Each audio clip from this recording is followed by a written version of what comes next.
everyone, it's Nicole, and I decided to do my own 2010 favorites video, but I'm going to do mine a little differently. I agree with so many people's videos about, how glue guns are a necessity and ATG guns, and people showed some awesome stuff like craft paper, and I 100% agree that those are some of the things that I use all the time. So I just decided to sort of complement their videos with some other things that became new to me in 2010, either a new product or a new paper line or technique or some of my favorites. So I'm going to go ahead and get started because I'm going to try to condense this to the 10-minute limit. Okay, got into doing polymer clay molding and art journaling and discovered this new brand, new to me anyways, of stamps called Paper Artsy. They're a UK brand. I absolutely love how vintagey they are. They're really good when you push them in polymer clay and you want to make a background. They give you a good impression and image, and they're also really good for art journaling. They come unmounted, so you have to buy mounting paper, but check them out. They're a UK brand. It takes a little while to get it in the mail, but one of my new favorite stamp companies. Really cool. Really, really cool. Okay. Then, my ink pads, while we're on the topic of stamps, that get the absolute most use in my craft room when I'm making cards or layouts or some sort of project, are the Colorbox chalk inks, and these are the two colors I use the most. If I'm doing things with neutrals and craft paper and manila envelopes, I'm really into the chestnut roan. And then if I'm using cooler tones, black, white, gray, blues, I really utilize my charcoal. But I've had these for about a year, and they're still very juicy, and they work well, and they give probably the best image I can imagine. And Unity stamps work great with them. I don't know if you're a Unity stamp user. That's one of my favorite stamps. Stamp collections or companies, but these are the inks that I use the most.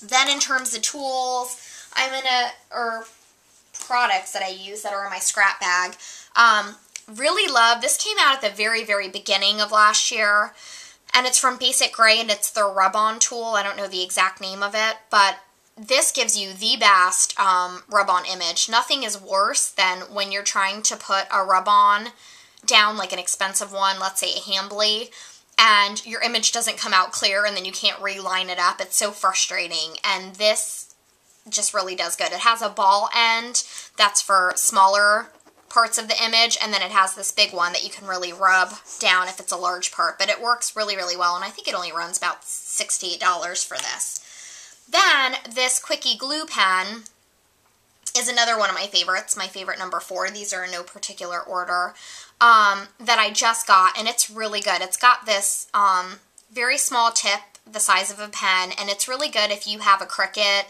that cuts maybe small 1-inch thin letters like an L or an I, and you need to adhere it. This is the best glue to not make a mess on your project, and it sticks really well. So if you've never, this was only $2.99 at my local scrap store, but I would check it out. It's awesome. I don't know how I lived without it. Then I had to choose my favorite paper collection. I gave myself that responsibility before I made this video, and it's very hard to pick your favorite paper collection because I go through waves of what I like. But one of my standard rules is that I love when it's vintage. Graphic 45 is vintage, but I also like it to have a hint of whimsy. It's just, that's what feels natural to me, and October Afternoon and Cosmo Cricut are some of the brands that bring that. And so my favorite collection of 2010 is October Afternoon Thrift Shop. And I was going to go through all the papers one by one, but I'm not going to do that. I'm just going to spread them out like this because I don't want to run out of time. And I'll show you my favorite one. This is my favorite paper of 2010. I don't know why. I love it. I think it looks like vintagey wallpaper. It's awesome. But I made about 5 projects, big projects, using this paper collection. Some of them even are shown as art in my scrap room today, so that just goes to show how much I love this paper collection. But if you haven't seen it, check it out. I think it might be on sale or at discounted on 2Ps, so check it out.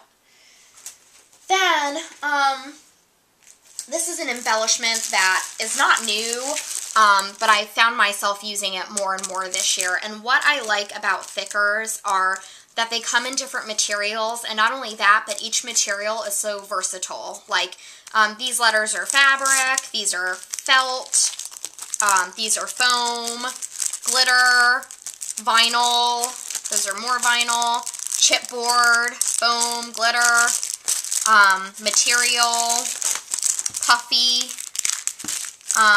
foil. So they already come in so many different materials.